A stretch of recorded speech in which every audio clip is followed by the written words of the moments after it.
नमस्कार, मी अनिल जगताप. जसे की आपल्या सर्वांना माहिती आहे, धाराशिव जिल्हा परिषदेचं येणाऱ्या 7 तारखेला मतदान होत आहे.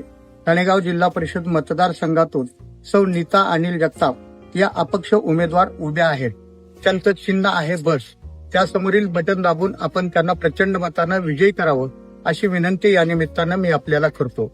आपल्या सर्वांना माहिती आहे, 2020 पासून 2026 पासून 26 पर्यंत धाराशिव जिल्ह्यातील शेतकऱ्याला पीक विमा असेल, अतिवृष्टीचं अनुदान असेल, कांद्याचं अनुदान असेल, दुधाचं अनुदान असेल, प्रोत्साहन अनुदान असेल, ही जी शासकीय देणी थकली होती त्यासाठी राज्यस्तरीय तक्रार निवारण समिती असेल, उच्च न्यायालय असेल, सर्वोच्च न्यायालय असेल, या ठिकाणी जाऊन आपण याचिका दाखल करून शेतकऱ्याचा थकलेला जवळपास 6,200 कोटी रुपयाचा निधी शेतकऱ्यांना मिळवून देण्यात यशस्वी झालेला आहोत.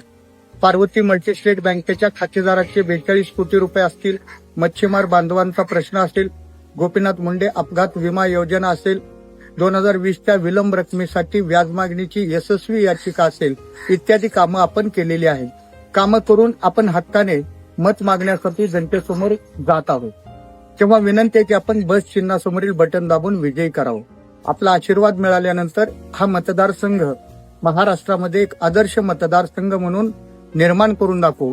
या मतदारसंघातील शिक्षणाचे प्रश्न असतील, आरोग्याचे प्रश्न असतील, कृषीचे असतील, साहित्याचे असतील, जे काही मूलभूत सुविधा नागरिकांना देण्याचे प्रश्न असतील ते ताकदीनं आपण या ठिकाणी सोडू, हे अभिवचन देखील या निमित्तानं देते. तेव्हा नीता अनिल जगताप यांचं जे बस चिन्ह आहे त्यासमोरील बटन दाबून आपण त्यांना प्रचंड मतानं विजयी करावी अशी विनंती देखील या निमित्तानं मी आपल्या सर्वांना करतो. नमस्कार.